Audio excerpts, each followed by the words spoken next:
It's me, your girl, the gorgeous goat, Empress Goddess, the Georgia Peach, the host with the most.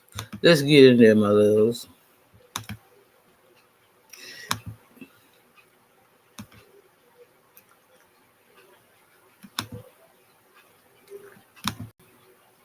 One of the great lost secrets of all spiritual development, of all personal development, is the concept of structuring the subtle bodies. So the idea of this is that our energy bodies, our subtle energy, has a particular structure to it. Very advanced spiritual teachers will sometimes develop the capacity to perceive the subtle energy structures in the bodies of their students. Because all of our karmic history, everything we've done in the past, whether in this lifetime or earlier lifetimes, all of that collapses into specific structures in our energy field. That means that our energy field is geometrically structured. There's a sacred geometry to every person's energy field as a unique structure in the universe, because they're all structured slightly differently. There's commonalities between them all. We all have the 7 chakras and acupuncture points and all that. But which of those are really active in our field? Which of those are really sedated or dormant? Which of these are properly, which of these are distorted? Which of the links between the centers are operating or are not operating? This creates different sacred geometry patterns in the energy field. For someone who's very advanced in this as a spiritual teacher, they might even be able to see what spiritual traditions a person trained with earlier in this life or another life, because the practices you learn from any spiritual tradition invisibly structure the energy in your field. Often the people in the tradition don't even know that. This is like a very advanced level, but it's something that's also so fundamental. Everyone should be aware of this. The only thing you take with you through the gate of death is the structure of your energy field. And that's the pearl of great price. You've structured your energy field into a particular geometric pattern through everything you've thought, everything you've felt, every action you've taken, thinking, feeling, and willing, like Steiner says. Thought, speech, and action, like the Buddhists say. So all of that creates a force. If I have a detrimental thought and I keep reinforcing it, that'll start changing a pattern in my energy body. I have a highly beneficial internal emotional state. That starts structuring something in the energy body.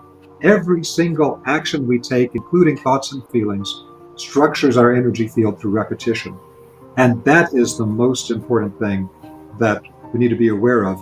And it also, once you know that, it opens up into all these other areas. So, for example, when you are training with a particular tradition, all of the practices of that tradition are meant to structure your energy body into a particular form that gives you particular siddhas, or particular powers, as they describe in the Himalayas. But you will develop different siddhas and different structures in your energy body based on what practices you choose to do. So the blessing and the curse of modern metaphysics, as I often talk about, is that the blessing is that we're exposed now to an incredible wealth of amazing information and practices from traditions where this stuff was incredibly hidden before, like that incredibly advanced internal alchemy practices coming from the Chinese Taoists. Until 30 years ago, you couldn't even access that stuff hardly. And now there's like almost so many deep parts of it are available to us. But that's the blessing. The curse is people don't have the structural ability to put the fragments coming from all these traditions into a workable form. That's why when they learn this, they have to understand how to structure their practices in such a way that the structures of the energy body actually become something that optimizes this incarnation, so you can take with you all of these new improvements, these new organs of spiritual perception in the subtle body. So I can connect to that another one of the questions coming up, which is we have to be aware different traditions will structure energy field in different ways. Some will really hyperstructure the fields around the head, some will structure it around the heart, some will structure it around the abdomen. But the issue around all of this that Steiner was aware of and the European Rosicrucians found a solution to is that our entire body of energy has to have an organizing center, like the point in the center of the circle. If you don't have an organizing center for any energy field, it becomes chaotic and it can become destructive. There must always be an organizing, balancing, harmonizing center. That's the whole point of biogeometry. So what Steiner actually described was a series of 6 exercises in which you observe the content of your thinking, your feeling, your willing, and then you start developing other capacities in your internal life. Because Steiner gave out somewhat of the receptive aspect of the observation of these faculties inside of us, but you need to add to it the active side. So what Steiner made clear is that although it might appear that these are just kind of general exercises with your thinking and your feeling and your willing, that what it actually does is each of the 6 exercises is developing one of the 12 lotus petals of the 12-petal lotus of the human heart. And so 6 of them, he said, were already developed by us in previous ages, previous lifetimes. But we have 6 that must be developed in our current time. If we can develop those 6 other lotus petals on the 12-petal lotus of the heart, that will allow the entire heart to become active as an organizing center for the entire body of energy. If you develop that organizing center, then all the other practices you do don't have a place to coordinate. They're just kind of like this thing and that thing and it's a Jenga tower. And so the 6 essential exercises, the hidden part of it is that it's structuring your energy field to activate heart center and create an organizing center for all of the flows. Now, what the assemblage point is a teaching that was popularized by Carlos Castaneda, apparently from his teachers, but also appears in some other traditions. So there are some teachers from the Native American tradition, Harley Swift Deer.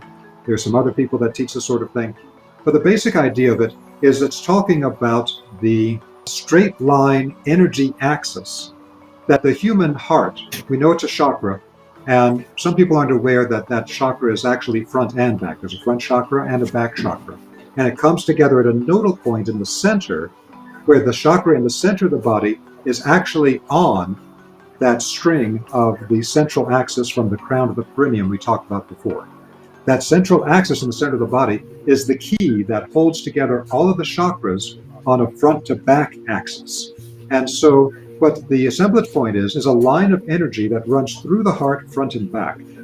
This work was developed further by John Whale in Britain, who wrote a couple of books about this, like The Catalyst of Power. And so what he's doing is he's looking at the assemblage point that needs to be properly balanced. This is a geometric mystery. He doesn't know about it. He doesn't talk about the central axis that's connected to this, but he does know about the line going through the heart. But these two have to be at a 90-degree angle as part of a greater divine geometry that our energy bodies are based on. So he shows the way, very accurately, I think, that if your energy axis running through the front heart and the back heart has a line of energy, a horizontal axis of energy in your energy body, if it starts to move up this way, it can become manic states. If it starts down this way, it can become depressive states, and a whole bunch of other variations thereby based on where it's being deflected to. I think that's super important work.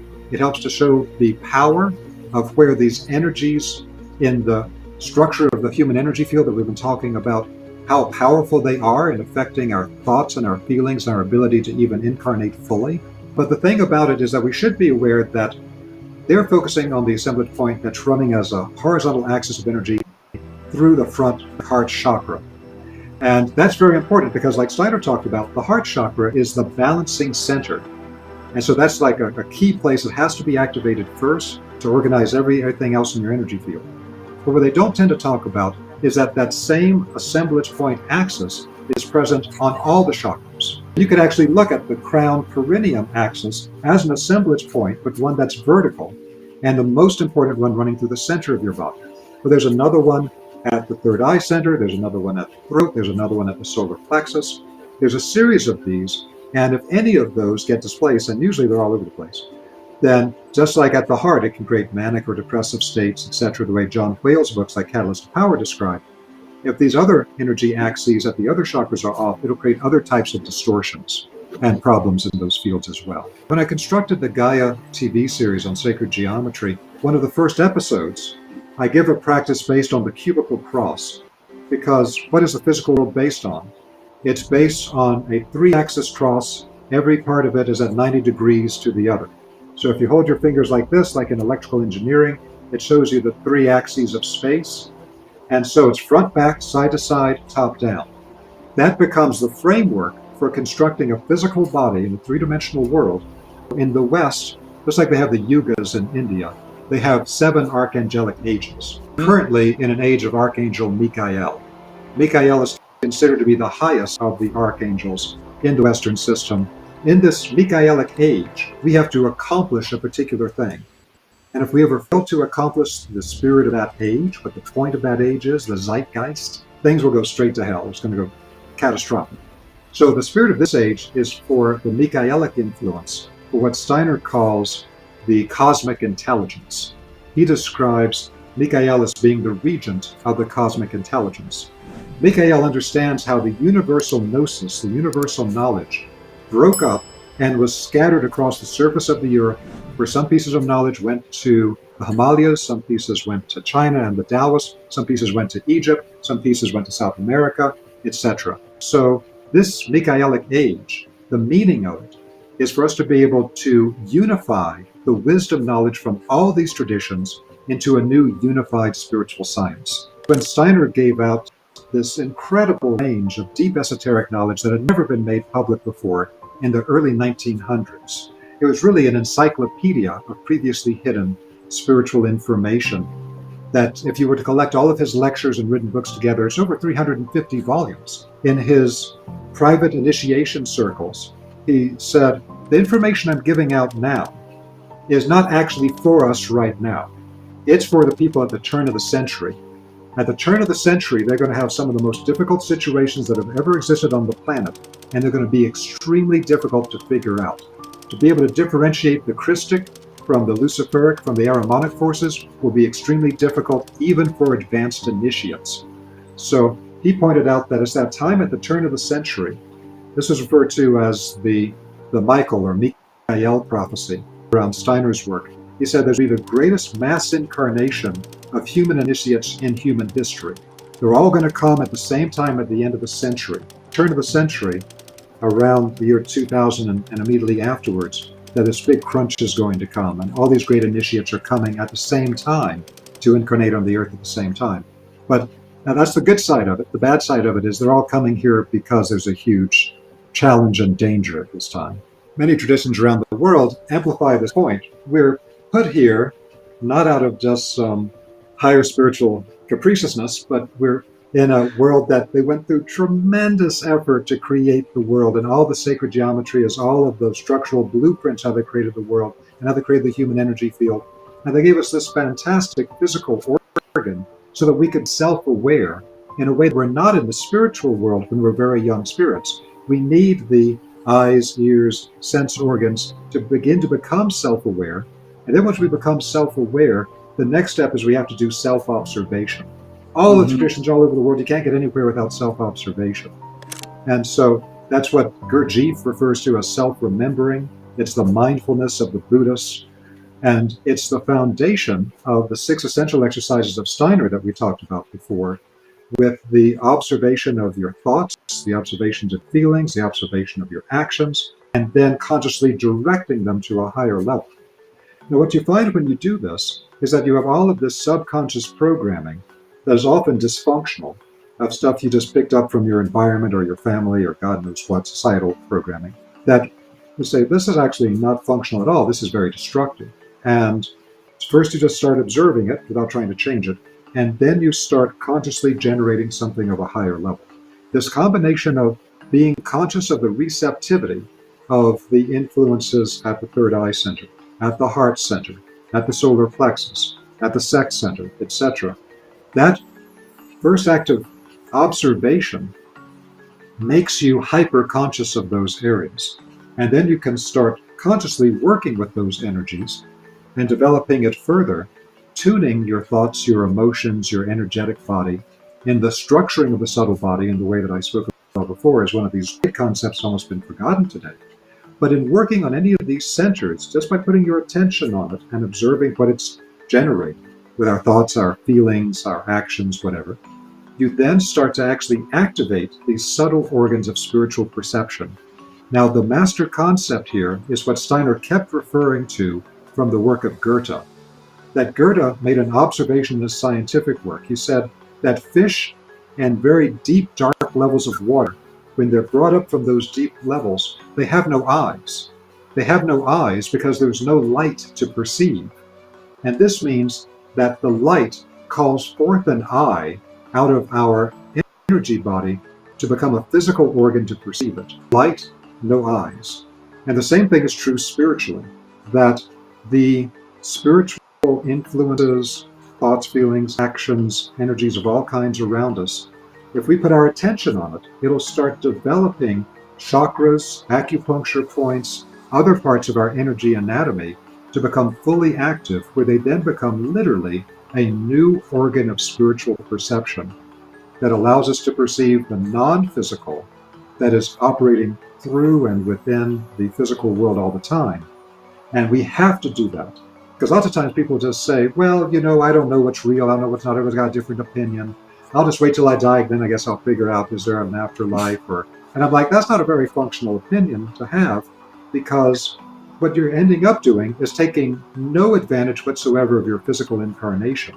And then you end the life with very little progress on your path. If you actually start becoming self-aware, self-observant, and working on yourself, you develop all these new organs of spiritual perception, which develop the siddhas, the powers they talk about in Himalayas. And then you actually become a level of being. You go into the spiritual world. You're able to guide yourself better. You're able to perceive what's happening instead of being blind to it. Because the goal is, by the time the earth dies, and the earth will die whether you talk to spiritual circles or you talk to physicists, the time will come that the earth dies. When the time comes that you can no longer physically incarnate here, if you haven't reached the point that you are fully conscious with activated organs of spiritual perception, you're kind of out of luck. They're going to find another place to stick you in a body in some whole other system to develop that ability, because we're trying to get to where we can operate out of the physical body and stay fully conscious. And I think that's something, if people really take that to heart, not as like, oh, that's an interesting idea, but like, okay, I better get serious. That's going to change your future, and it's essential you do. That's the hard word people need to hear. Take advantage of your time here. Don't just waste your time, because everything depends on it. And you could end up signing up for some bardo hell realms, like the Tibetans talk about.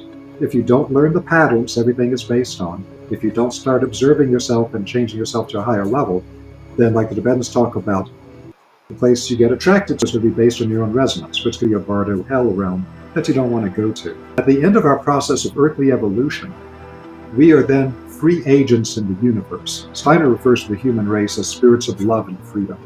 So we can go and do any creative act we want in the universe based on how we've structured our subtle bodies to have particular powers and ways of perception. That's an incredible high goal for every human being.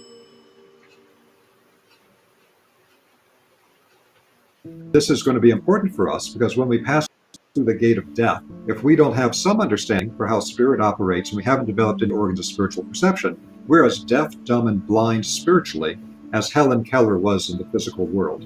So this is one of the great secrets of sacred geometry.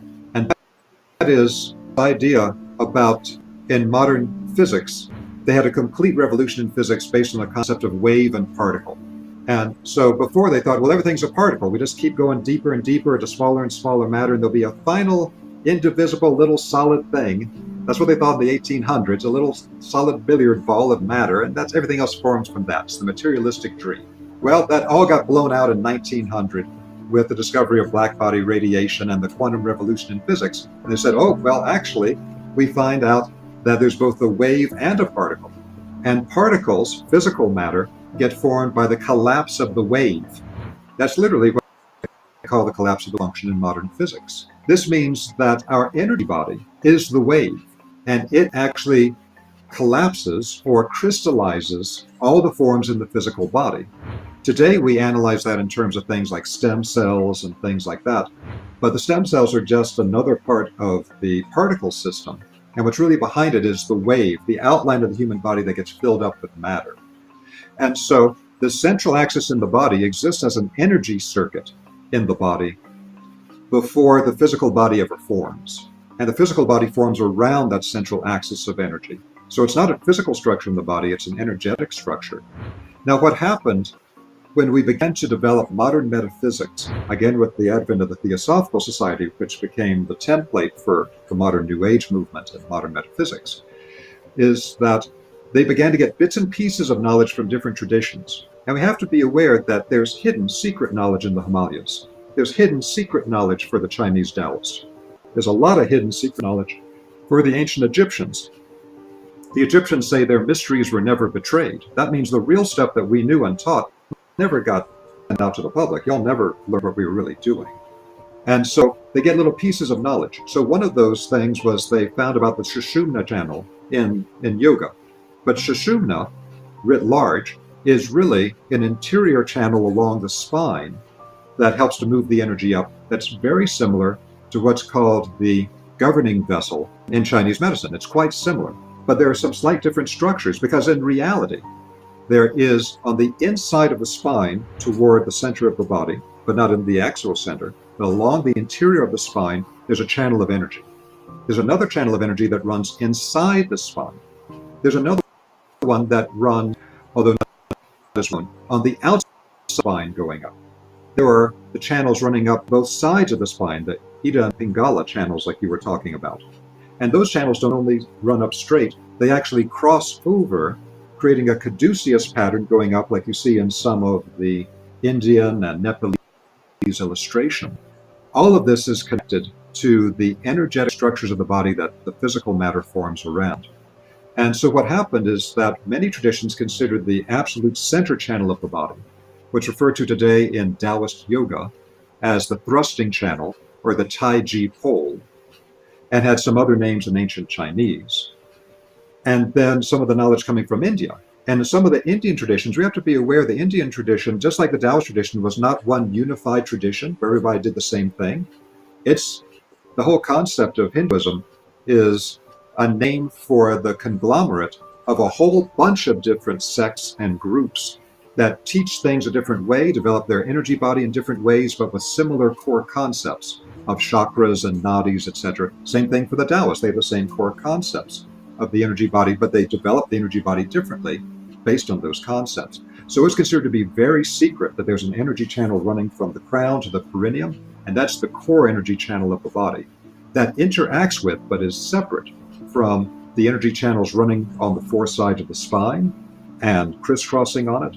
These are all different energy channels. So one of our fascinating opportunities today and challenges is to be able to properly put together the pieces of information from different traditions into a unified whole of the understanding of the subtle body and different practices.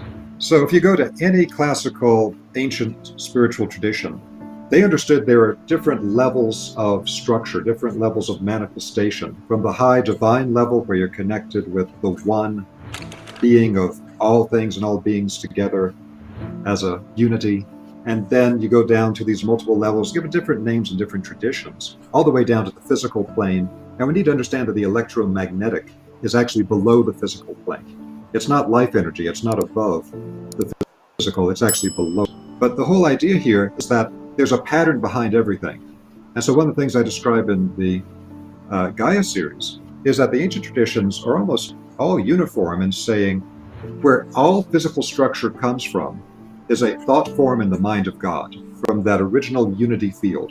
It starts as a type of a thought form of a pure pattern.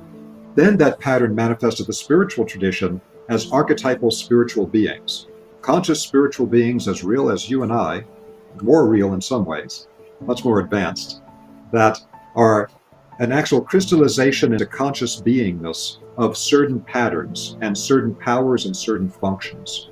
And then they understood that from there, you begin to form the patterns of karma, of actual physical incarnation, of what in the West and the Theosophical Society call the causal plane.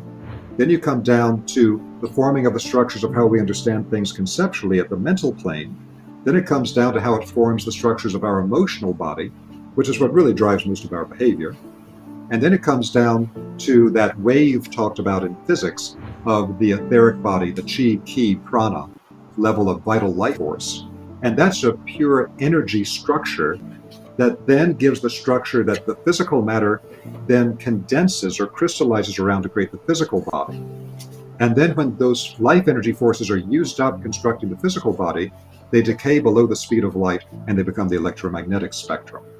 So if we understand that as the basic understanding in the ancient world for how everything works, then we can understand that it's the patterns behind everything that are absolutely key.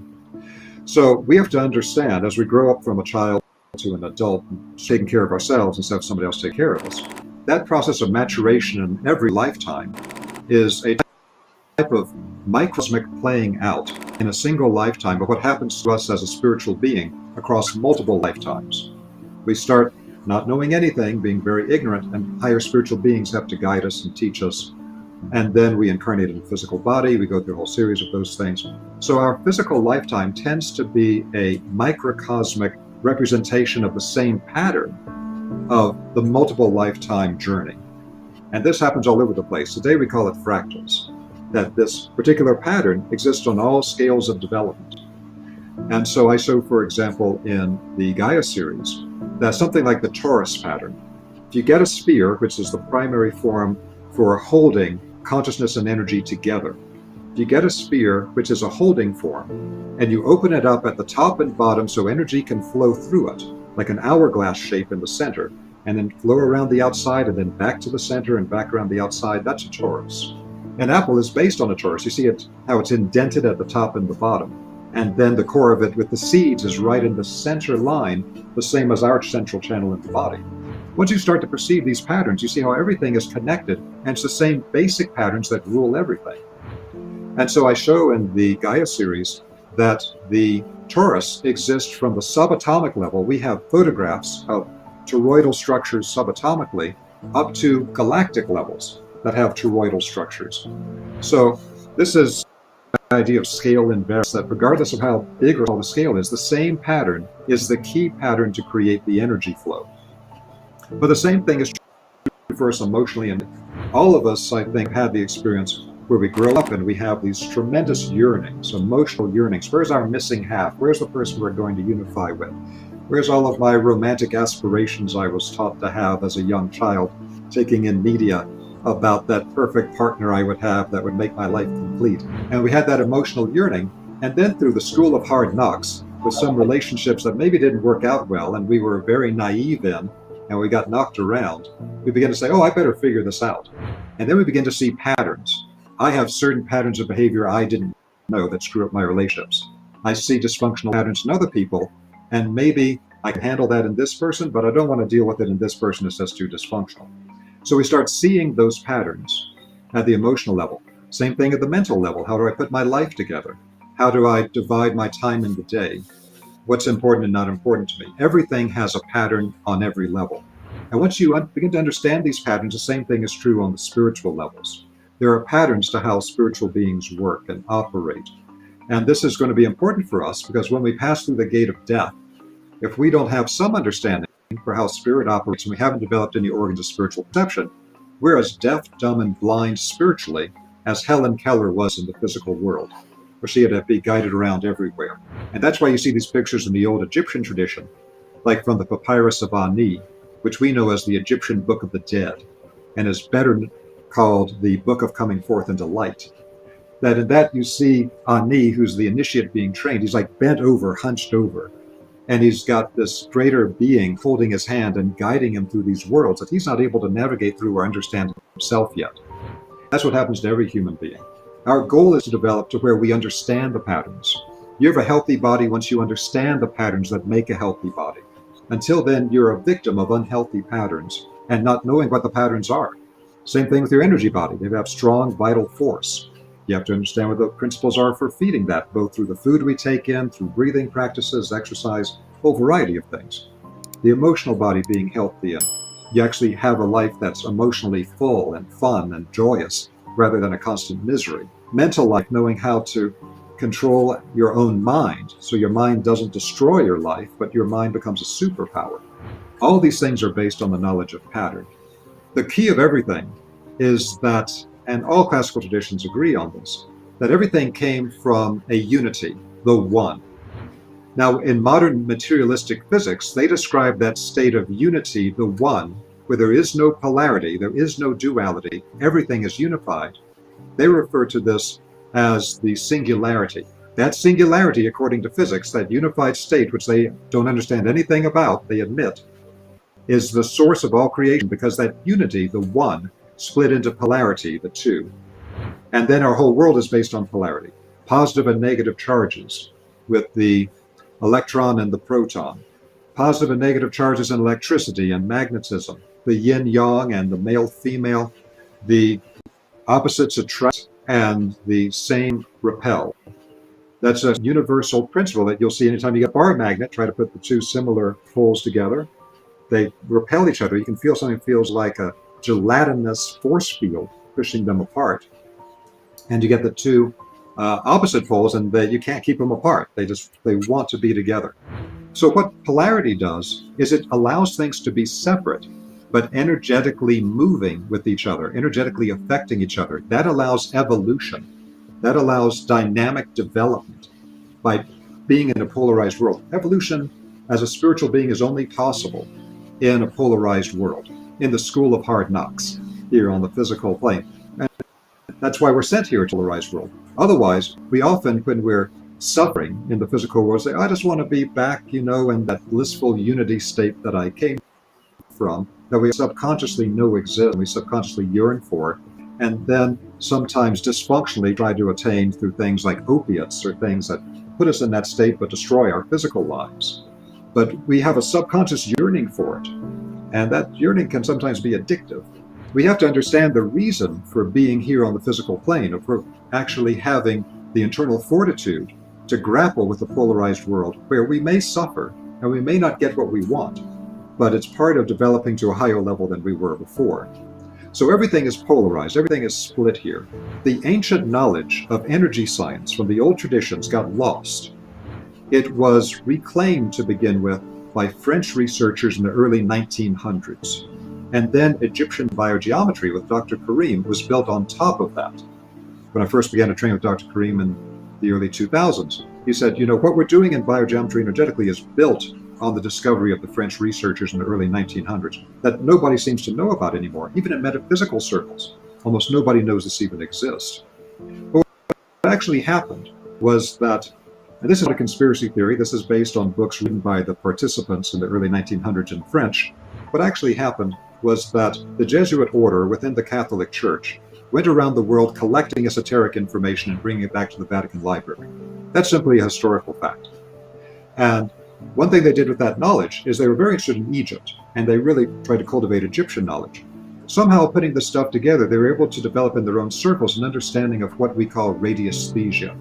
Radiesthesia is the ability to directly detect subtle radiations that are too subtle to be detected by electromagnetic equipment, but that the human body and energy field can be trained to detect. These are the real life energy forces. Little metal boxes don't pick it up, but they can pick up electromagnetic waves because they're decayed to a lower level. But the true life energy forces, radiesthesia can detect. And so they developed a system of this that they then trained French-speaking Catholic priests in that science. The most famous of those was Abbé Mermet, a Swiss Catholic priest who wrote a book that was very, very famous. You get copies of it today. It was called in French, Je Père, How I Work. And in English, it's called The Principles and Practice of Radiesthesia. He revealed that he was trained by the Jesuits, and that the Jesuits were doing things like they would train missionaries going to a foreign country to use radiesthesia to detect the life forces from things so that they could tell, is this water drinkable or is it poisonous? If I have an illness, what plant in the natural landscape is going to heal that illness? All these very practical things. So Abbé Mermet let the cat out of the bag. He published a public book that became a bestseller about this and described these pendulum techniques and rod techniques to test this. So this is based on what we think of today as dowsing. Most of what we have today in North America and Europe that we call dowsing is mental dowsing. That's not the ancient form of it. That's a modern form. And I did mental dowsing for years before I learned the vibrational forms of dowsing from Dr. Karim, who taught me the beginnings of the French method that we use today in biogeometry. And I was so fascinated by it that with Dr. Karim's encouragement, I went and I collected a lot of the old French texts, and I had them translated into English. And I began to learn more about what they had done with this incredible lost knowledge. It all got blown away by World War II. When the Nazis took over Germany, everybody was just trying to eat, and they forgot about this whole thing.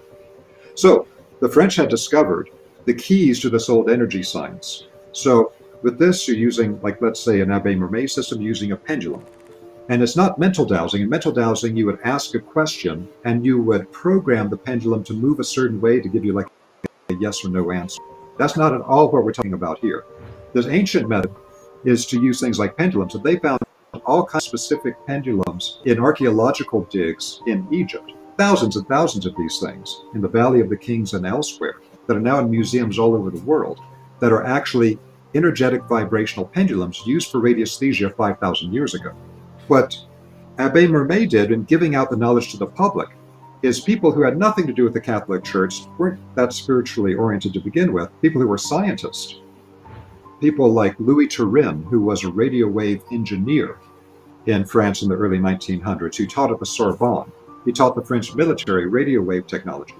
He was smart enough to understand that what we have today with our radio wave and electromagnetic technologies is scraping the surface of all the natural waves that exist. He began to use that knowledge to create radiesthesia tools that could detect all the different parts of the spectrum of energy that makes up life energy and the healing forces that actually heal biological life, which we didn't have any frame of reference for before. It's not the electromagnetic spectrum. It's not the spectrum of matter that we call the periodic table. This is the spectrum of life energy itself.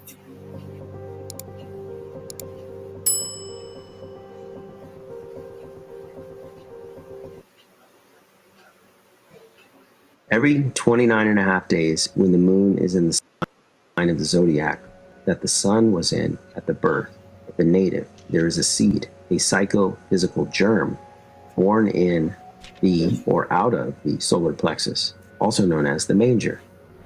And this seed is taken up by the nerves or branches of the pneumogastric nerve and becomes the fruit of the tree of life, or the tree of good and evil. The seed, having the odor of fish, was called Jesus, or Iktos, which is Greek for fish, and Nun, N-U-N, Hebrew for of life. I am the bread that came down from heaven. Give us this day our daily bread. The fruit of the tree of life, therefore, is the fish bread, of which thou shalt not eat on the plain or animal, Adam, earth dust of the earth plane. Everything that we think of as religious today under the Vaticanized Roman Empire is a subversion of the truth, not the truth. So it's all trapped in the word. You have to understand the etymology of these words, what they mean. So, Christos in Greek is oil, sacred oil. These adepts knew that the secretion of gray matter, the gray creative, which secretes from the cerebrum, was the source and cause of the physical expression called man. And they knew that the river of Jordan was symbolized in the spinal cord, and that the Dead Sea was used to symbolize the sacred plexus at the base of the spinal column, where the Jordan spinal cord ends, typifying the entrance of Jordan into the Dead Sea. The thick, oily, and salty substance composed the sacral plexus, the quota equina, which means the horse's tail in Latin. What very few people know is that the Bible itself, the bibliography, is two things. It's a genealogy, a family lineage. So-and-so begat so-and-so begat so-and-so, and so on. But the book itself and all the characters in it actually refer to the temple of God, which is the human body itself. I know people find this hard to believe, but there are all these clues. Like, for example, the mountain known as Golgotha in the biblical story. Well, Golgotha literally means the place of the skull. So most people think it's a real mountain sitting somewhere in the Levant, but it was never meant to be a real mountain. That's what Rome did. It rewrote the history. Golgotha is actually your skull, every human being's skull, because that's this place where the crucifixion takes place. It's all inside of us. When the oil or ointment is crucified means to increase in power 1,000-fold, not to kill. It remains 2 days and a half, the moon's period in the sign of the tomb, cerebellum. On the third day, ascends to the pineal gland that connects to the cerebellum. connects to the cerebellum with the optic thalamus, the central eye in the throne of God, is the chamber overtopped by hollow or hallowed, caused by the curve of the cerebrum, the most high of the body, which is the temple of living God, the living vital substance, which is precipitation of the breath of life, breathed into man, therefore the holy or whole ghost of breath. So what's being explained here, it's a little cryptic, the language, but what's being explained here is the sacred secret or secretion. That's what that word means, secret, secretion, that comes from the pituitary and the pineal gland. That chemistry comes out of the brain, goes down the spinal column all the way to the sex organs in order to make new life. It's charged with electric soul power. But that force also, if not used to make life and not expelled or wasted, it changes its chemistry once it mixes together. That's the chemical wedding that the alchemists talk about. Once that new substance happens, it becomes less dense and it floats back up the spinal column in the cerebral spinal fluid like mercury does in a thermometer.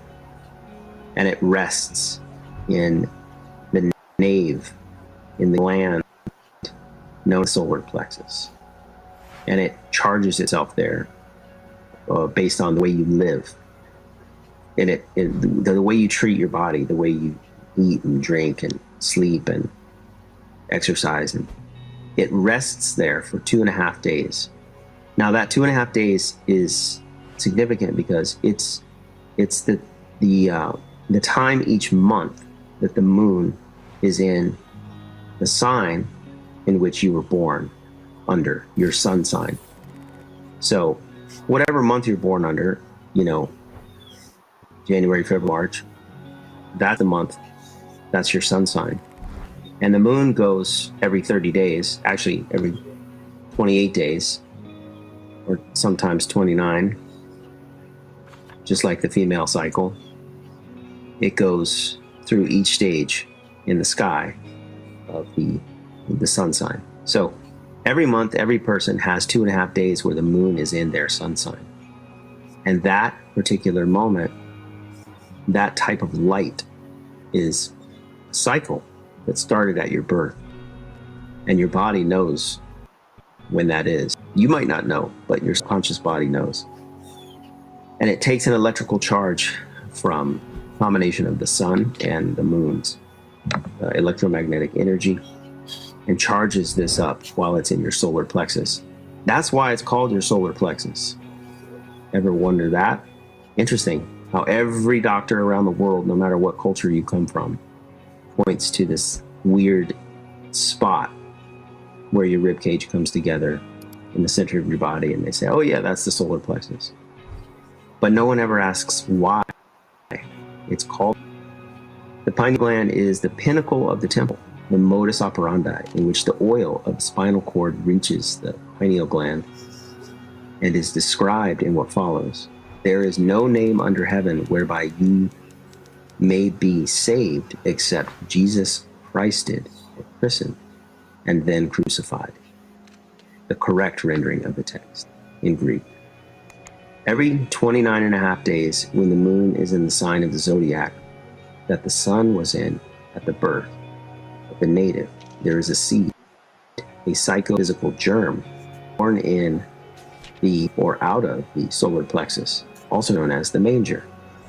And this seed is taken up by the nerves or branches of the pneumogastric nerve and becomes the fruit of the tree of life, or the tree of good and evil.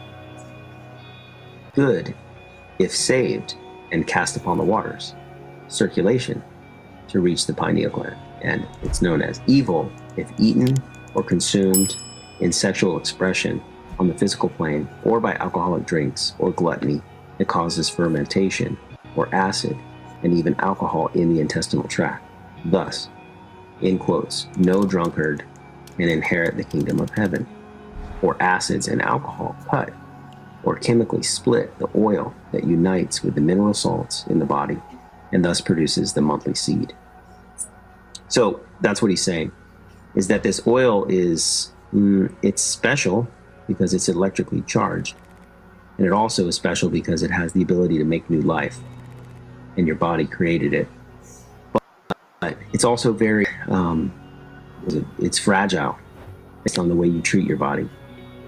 So the idea is to take care of it and to know that it's traveling up and down your spine and transmutate your sex energy accordingly.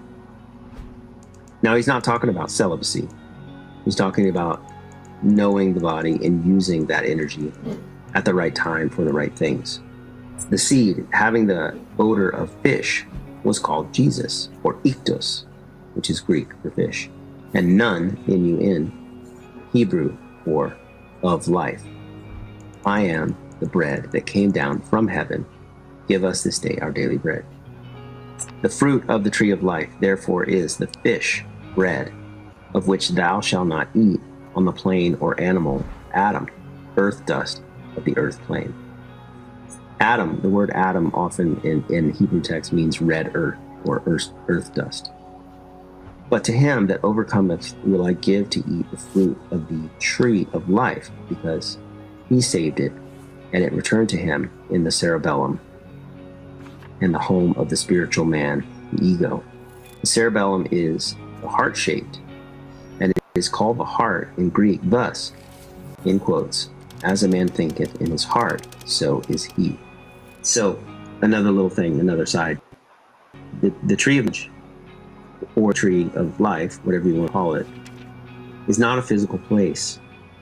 It's never been a physical place. That was the invention of Rome, to pull people away from the real place of salvation, which is your own body, the human form. And the tree of life is your cerebrospinal. Your brain is the root ball, and all your nerves branch out, going down your body like a tree. You know, we are like a walking inverted tree. That is the original tree.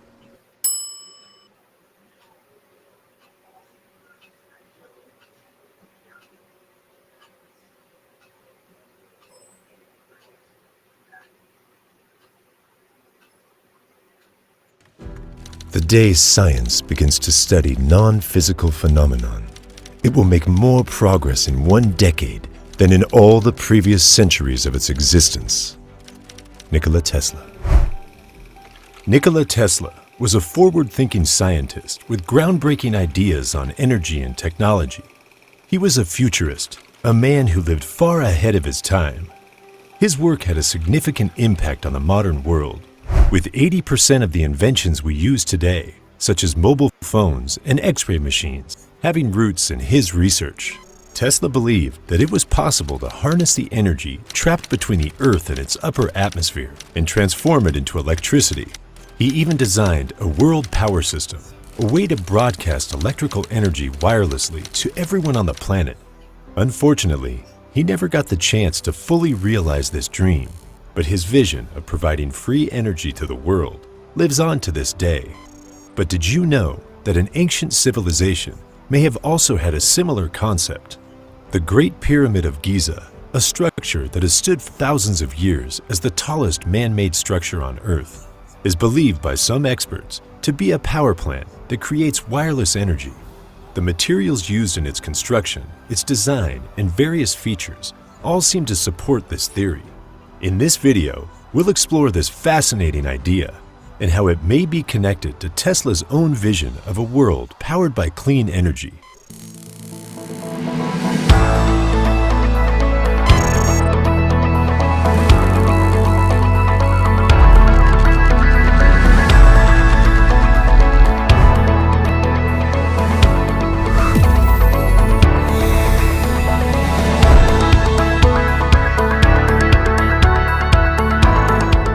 Despite his numerous achievements, Tesla remains a relatively unknown figure, even though he was the one who developed the alternating current technology that we rely on today. He was a true visionary, a man who believed in the possibility of bringing electricity to every corner of the globe. His contributions to science and technology have made him a forefather of modern technology, and if his revolutionary ideas had come to fruition, Some of the technologies we use today might be entirely different. Tesla firmly believed that the electrical potential of the Earth could be harnessed to transmit electricity across the globe.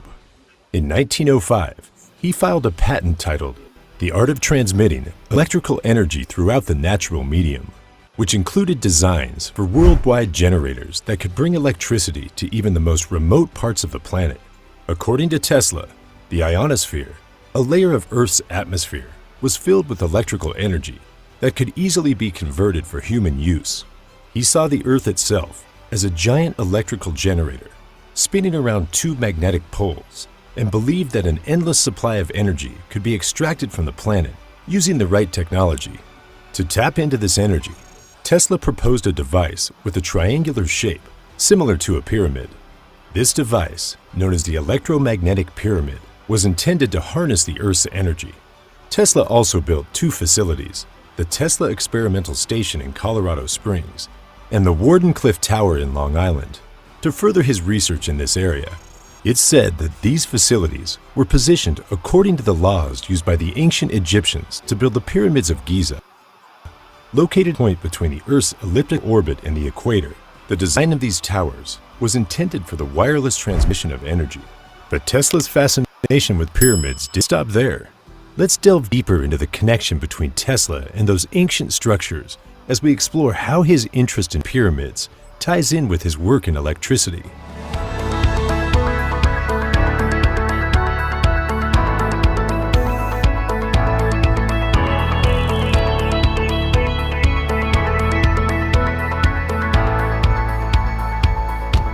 For decades, we've been told that pyramids were tombs used to bury pharaohs and their valuable artifacts.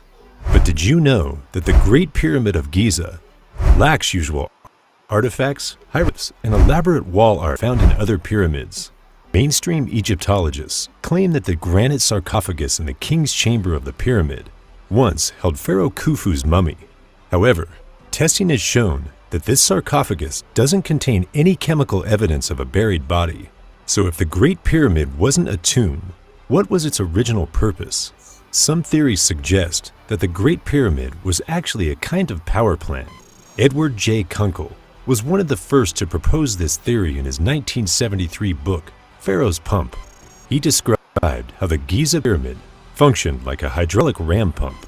John Cadman, on the other hand, described the pyramid as a hydraulic pulse generator. There is evidence to support both of these theories. So what do these theories mean? Could the Great Pyramid be something other than a tomb? There is evidence that suggests it may have served a different purpose. One piece of evidence is the materials used to construct the pyramid. While most of the Great Pyramid is made from nummulitic limestone, a type of rock found near the site, the builders also used other materials that weren't found locally. The exterior of the pyramid was once covered in bright white limestone, known as the casing stones. These stones were polished smooth and fit together so tightly that the pyramid appeared to have flawless sides with no visible seams. So once upon a time, this gigantic structure would have reflected light like a mirror. The casing stones were cut and shipped from a quarry nearly 500 miles away. These limestones were special because they lacked magnesium, which made them excellent insulators. However, a massive earthquake in 1303 destroyed many of the casing stones, leaving only the inner core of the pyramid standing today. The inner chamber of the pyramid, including the king and queen's chambers and tunnels, are also built with a type of granite sourced from hundreds of miles away. Granite has a high concentration of quartz, which can generate a high amount of electricity when pressure is applied, a phenomenon known as piezoelectricity. This granite interior may have turned the pyramid into a power plant, as the granite ionizes the air inside, creating a chemical reaction and increasing the conductivity of electricity. Granite is one of the toughest stones to work with, and it would have been much easier for the builders of the Great Pyramid of Giza to use limestone, which is more abundant on the Giza Plateau. However, the granite used in the pyramid was sourced from a quarry in Aswan, more than 500 miles away. It's believed that the granite blocks were transported to the pyramid site by boat. The Great Pyramid stands at a height of 139 meters, with a base area of approximately 13 acres. In total, the construction of the pyramid required 2.3 million blocks, weighing 6 million tons. It's estimated that a workforce of 4,000 to 5,000 men spent 20 years building the pyramid. But the Great Pyramid wasn't built with random proportions. If you multiply the height of the pyramid by 43,200, you get 3,938.685 miles. Then 11 miles of the polar radius of the Earth. If you multiply the perimeter base of the pyramid by 43,200, you get 24,734.94 miles. That's very close to the Earth's circumference at the equator. Every 29 and a half days, when the moon is in the sign of the zodiac,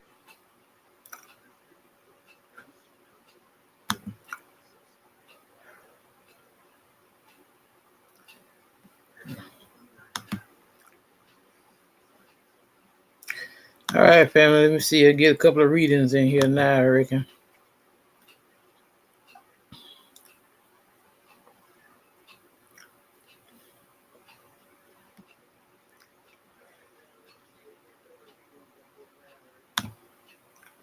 Mary's Tarot Corner. Capricorn, where my cap is at?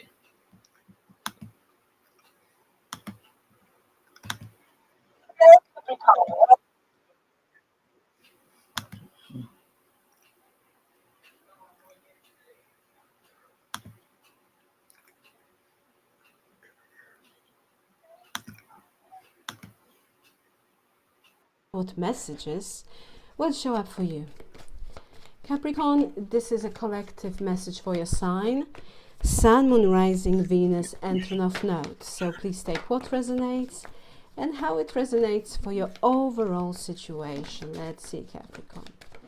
What do we have for you, Capricorn, please? Okay. June, July, August might be quite important for your situation, Capricorn. Something might have happened during those months. We have also March, April, May as well. Might be of significance for you. I'm getting that something is coming, especially during, something will manifest here during April and May for you.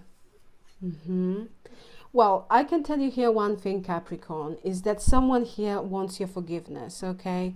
This is someone who wants to come across differently, that they want to prove that they have good intentions.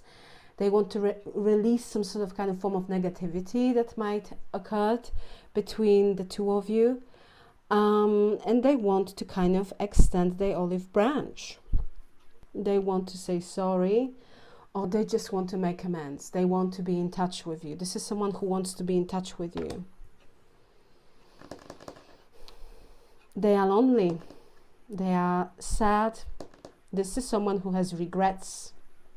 It's like, I feel that this person feels that you don't pay any attention to them. But the thing is, with this card, I feel that you outgrown this situation. And you are focusing on yourself. You are all about, you know, what future will bring.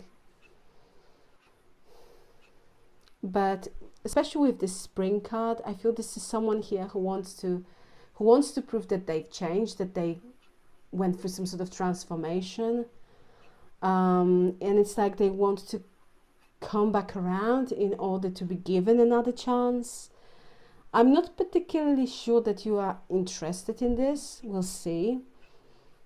With the summer card, this is like a sun's energy in tarot. This is a beautiful energy, essentially. It feels like, you know, you'll be very happy, especially during June, July, August. And I'm getting, you know, April, May as well will be very, very, very good for you.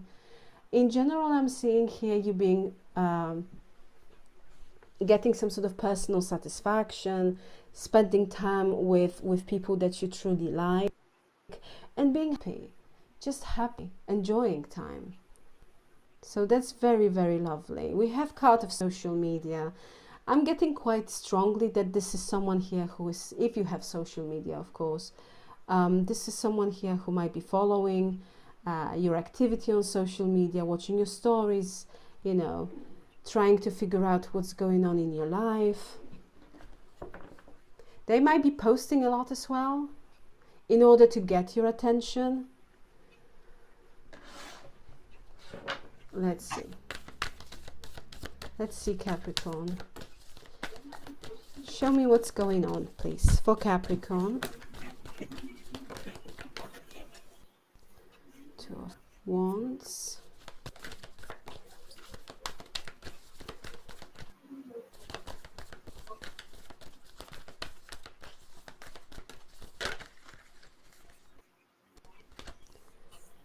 Four of Swords.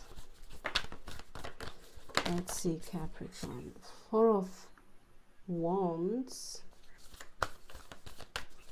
Number 44 might be quite important. 2nd of April, 4th of April, 4th of February. I have also, yeah, we have Page of Swords. So someone here is spying on you.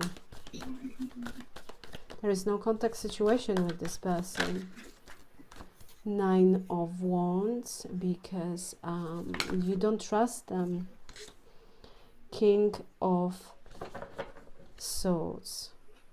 And we have Knight of Cups. Yes, someone here wants your forgiveness. Someone wants to offer you some sort of form of apology.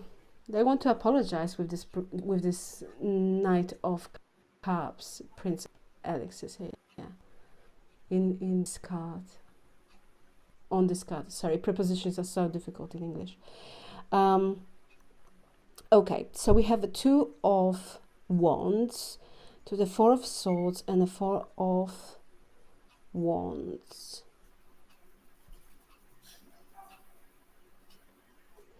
Someone here is observing you from afar. Yes, this is someone who is thinking about you a lot, who is planning. There is no contact situation between the 2 of you with the 4 of Swords. I feel that you took a step back in order to rethink the whole dynamics in this situation. 4 of Wands. This is someone who wants to be in a relationship with you. Or they want to make amends. They want to kind of, I'm getting that whatever the case might be, this person wants to be closer to you. It's like they want to be in your company. They want to be in touch. We have a 9 of Wands, but I'm getting very strongly that this person, that you have reservations. And you might have perfect reason for that. It's like you don't trust the individual, and this person knows that. It's like you don't trust if you truly want to be in relationship with this person. Yeah, and I feel that you are thinking a lot about this situation. Why relationship? Because we have this 4 of Wands. That's why I feel that it's showing up at the moment, some sort of kind of situation involving connection. We have this Page of Swords, the 4 of Swords, and a King of Swords. This person really wants to talk with you. But at the moment they are doing, I don't feel there is much, kind of action from their side. This is someone who's very passive at the moment. They want to talk, but instead of taking action, they are spying on you. They're spying on you. Why? Because they know that you don't trust them. But the intention here is to come forward with this Knight of Cups and to talk, to express some sort of kind of remorse, feelings. This person wants to show you that indeed they have good intentions. If it's not a love-related situation with the 4 of Wands, I'm getting like a friendship. For some of you, it might be a family member, Capricorn, that you are not in touch. 4 of Wands can represent a close related environment, okay? But this is also a card of relationships. So please take it how it resonates for you, but it's a collective message, right? So there will be many scenarios for you. But there is for sure someone here who with whom you haven't been in touch. this person is spying on you, checking your social media if you have social media. If you don't have social media, they are trying to figure out what's going on in your life. They are thinking a lot about you. And this person knows that you don't trust them. Maybe, you know, they betrayed your trust, that you have your guard up, but they really want to talk, and they want to come across as someone who kind of understood their mistake, that they want to come across as someone who has good intentions with this Knight of Cups, because they want to be closer to you. They want this reconciliation, or they just want to be in touch with you. It's like the main energy here is this person, irrespective of the circumstances. If this person really wants to be closer to you, it's like meeting you on a daily basis, talking to you. Let's see. Love life. Show me Capricorn's love life, please.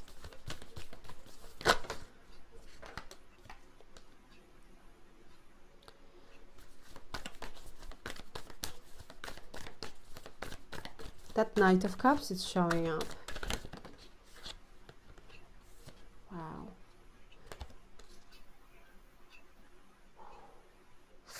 Okay. You might be dealing with Aries, Scorpio. We have Five of Pentacles and Tower, 10 of Wands. Wow. Someone is overwhelmed. Five of Swords. They sabotaged something here. They played too many mind games and it didn't work out. Queen of Pentacles. Okay. Excuse me. Six of Cups. Yes, this is energy of reconciliation. A past situation wants to resurface itself again. Someone here wants to come back in your love life. It might be indeed for some of you, because we have this energy of Knight of Cups we had at the bottom of the deck for first part of your reading. Now we have this Knight of Cups opening the love life section of your reading. Therefore, indeed, it might be a continuation of that message that was showing up regarding your love related matter. Okay, so for some of you, this is a love related situation. You haven't been in touch with this person for some time. They are spying on you, but they want to come, show that they have good intentions and they want to be with you. And now we're moving here with this Knight of Cups. Indeed, this is someone again who wants to apologize. We have a Five of Pentacles, the Tower, and a 10 of Wands. Wow. This person here that we are connecting in this reading for you, they've experienced a Tower moment regarding this particular situation. And I feel with the 10 of Wands, this is someone here who is now overwhelmed with their emotions. The fact that something here backfired. With the Five of Swords, I am getting very strongly here that this person has been very manipulative, or they were very manipulative. And it's like I'm getting someone saying, I should have not done that. It was one step too much. I really pushed my luck with it, and now I fully regret my actions. And this tower, it's not yours. It's this person's tower. I feel that indeed they brought a Tower moment in general to this connection. Something here happened. It was sudden, it was unexpected, it brought chaos to your love life. But this person is now facing the repercussions of what they have done. And deeply inside, they are not having a good time, I can tell you that. With the Five of Pentacles, this is someone who's missing you. They are sad. They feel lonely indeed. And it's like they are having a wake-up call, big time with the Tower. You see this big eye? It's like the wake-up call. It's happening here. This is someone who understood that it's something about them doing too much, pushing their luck. And this energy has a regret. They are full of regret that, oh, I should have not done that. it was just way, I've just really kind of pushed my luck. And it's something to do with manipulation, mind games,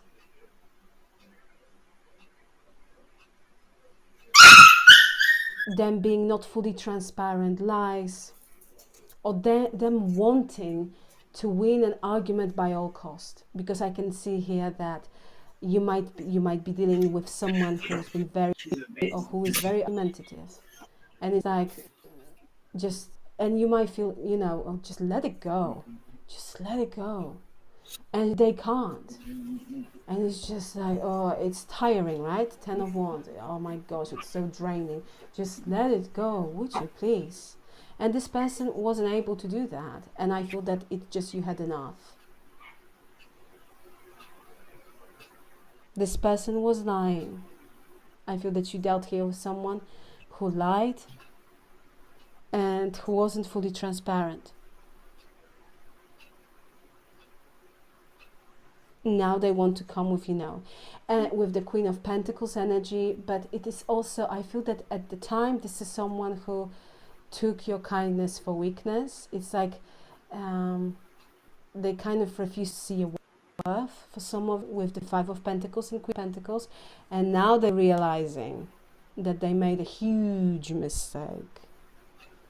And they want to come, and they want to kind of show that they also have something to a kind of offer to bring to the table. In general, they want to bring to the table this reconciliation with the Six of Cups. This is someone who wants to come back and apologize for their actions. They regret their past actions here. You can expect this person to reach out to you though. You can. With the Six of Cups as an overall energy, they will reach out. I mean, it's just based on my personal experience. When I get Six of Cups, oh yeah, someone here will reach out. And that's what they're showing. This person will reach out because they want reconciliation, and they're coming with this forgiveness energy as well, asking you for forgiveness, wanting to apologize, make amends. They are not having good time. This is someone who is overwhelmed, exhausted. I feel they are losing sleep over you. We don't have Nine of Swords, but this energy, the Tower with the Ten of Wands, it's like this person is relieving something that they've done. And that's represented by the Five of Swords. That kind of mind game, something backfired. That this is an energy of self-sabotage. And it's tiring, because like they're coming back non-stop thinking about it. And it's, I feel this person is kind of thinking, oh my gosh, why I shouldn't have done that. Let's see near future. Expect communication. Show me near future for Capricorn, please. We have a Three of Wands.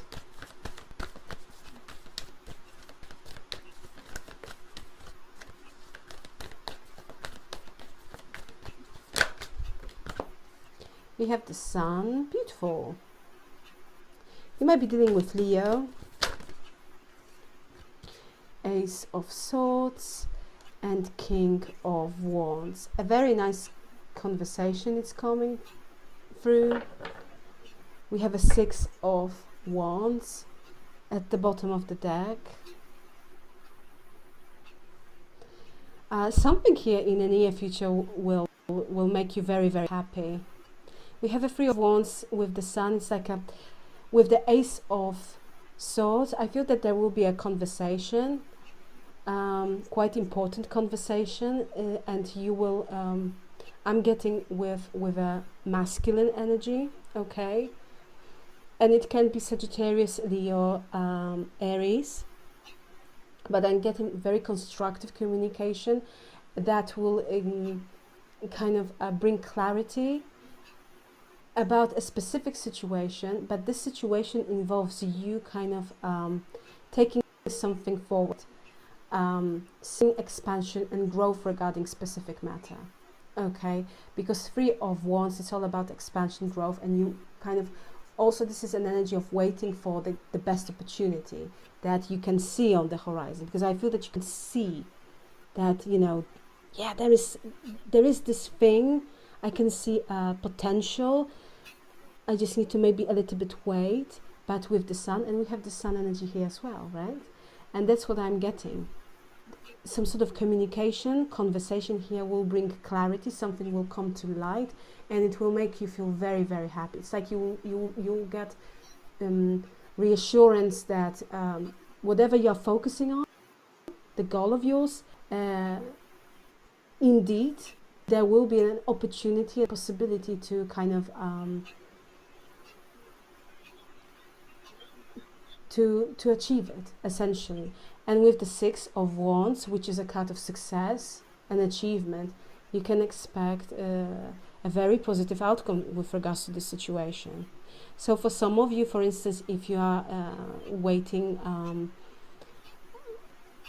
for some sort of decision, the outcome here regarding this particular matter will make you feel very happy.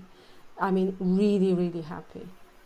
And also it will kind of, it feels like it will give you a green light to take certain actions regarding, you know, the future of that situation. There is something about expansion, growth, taking things into the next level, developing something. But it is something to do with communication of thoughts with a strong masculine energy, okay? So for some of you, if you've applied for a promotion, or if there is an interview regarding, for instance, work-related situation, you can be reassured that you'll be very successful, okay, with the Six of Wands. Very happy. And if you've been, for instance, if it already happened, and in the near future, I'm seeing you waiting for this outcome, message or invitation for some sort of interview, you will get it with the Sun and the Six of Wands. Something here will manifest in the most beautiful way. Really, it really will, because that is success. It's also kind of recognition, being praised, someone recognizing your qualities, and kind of it is like a public recognition. Six of Wands.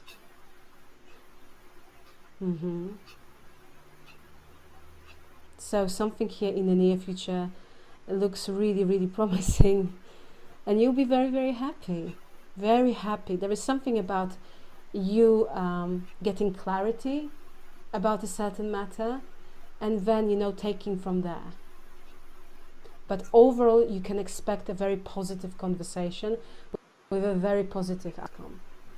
So that's very, very nice, Capricorn. Let's see the outcome for the near future. Show me the outcome.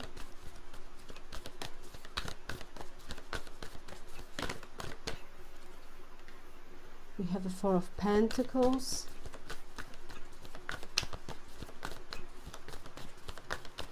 Show me the outcome for Capricorn. You see, we have the Six of Wands. We have a Hierophant. You might be dealing with Taurus.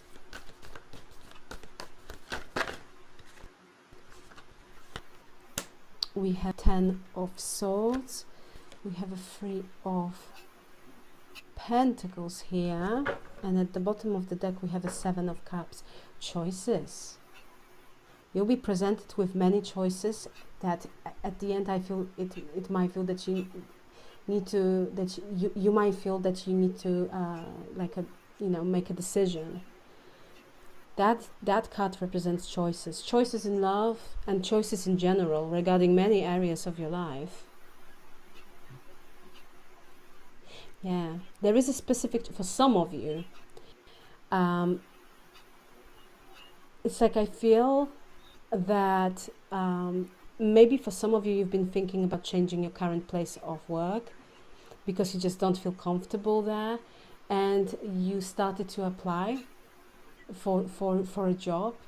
With this Ten of Swords, it feels like you will receive some sort of kind of communication, and for some of you, you might decide that actually it's time for you to move on, because the Hierophant represents like establishment. It can be employment. With the Ten of Swords, you might decide that, you know, you don't want to be there anymore, and you want to go somewhere where people are more open for collaboration. Maybe, you know, the circumstances that you are in are quite difficult, and you're just thinking about changing, and you have it on your mind. For some of you, you might have already kind of, you know, applied for any position while you are at, you know, at your workplace. But with the Seven of Cups, it's like, yeah, I feel that for some of you, you might be kind of considering this, but still not quite sure if it's a good idea. But at the end of the day, with the Seven of Cups, I'm seeing many, many choices regarding many areas of your life. If you are, for instance, for some of you, if you are not looking for changing your current place of work, I'm seeing you actually, your position here is very secure with the Four of Pentacles, because that's a card of security. With the Six of Wands, victory, success, you have nothing to worry about. However, what I am seeing here is the change of someone at the top. Someone's going to leave your current place of work, and it's someone who is in a position of authority. It's like the change of management, or the change of someone who is director, or I don't know, if it's like, you know, corporation. I'm seeing that someone here who is in a position of authority or power with the Hierophant. It might not be at the top, but, you know, someone, for instance, for who your boss, I'm seeing that they might be leaving, and it will be change, some sort of kind of change here. It's happening regarding your workplace, because we have then Three of Pentacles, and yeah, I feel that the reason why is because someone here complained about this person, and it's not only one complaint, there are many complaints, because this person, this boss, or whatever this Hierophant is representing in this case, was someone who just didn't understand the structure of your work. And it's like this person was not willing to kind of listen to you, or if there was, for instance, a meeting, like a meeting with, you had a meeting, team meeting, right, with this person. It's like they just don't understand how the structure, dynamics regarding your workplace, and it's like they are not willing to kind of see other people's point of view, or the individual's point of view, I should have said. It's something about them refusing being a team player or having your back as a team. Okay? This is very specific. Indeed. But I'm seeing them leaving that position, at least, or leaving that job with the Hierophant and Ten of Swords. It's like this person it's like it's done. Overall, you know, I'm getting very strongly here, Capricorn, that you will have options. You will have options in love, and, you know, the case might be that you are not interested in any of them, but I'm seeing very strongly that at some point you will have to make some sort of decision, but it's very important for you to kind of listen to your intuition, and also to not get distracted. I'm getting quite strong Scorpio energy, actually. And your energy as well, Capricorn. So you might be dealing with another Capricorn, actually. But, yeah. It might be a case for some of you that actually, when this person will leave, you will get a promotion and you will be in that, you will take their place, essentially. That will be like a propose to you. I'm getting that for some of you indeed. That beautiful communication, you being very happy. And then we have the Six of Swords here in your outcome. We had it at the bottom of the deck for the near future. So something here, it's kind of connected. And for some of you, this is a work-related situation. Either way, I'm seeing you having many choices here. There will be, I feel that this time will be kind of dominated by you thinking about certain situation, and also kind of drawing a certain line and making a decision regarding a particular matter. But I feel that guidance here from the spirit is to not get distracted. You know exactly what you want, and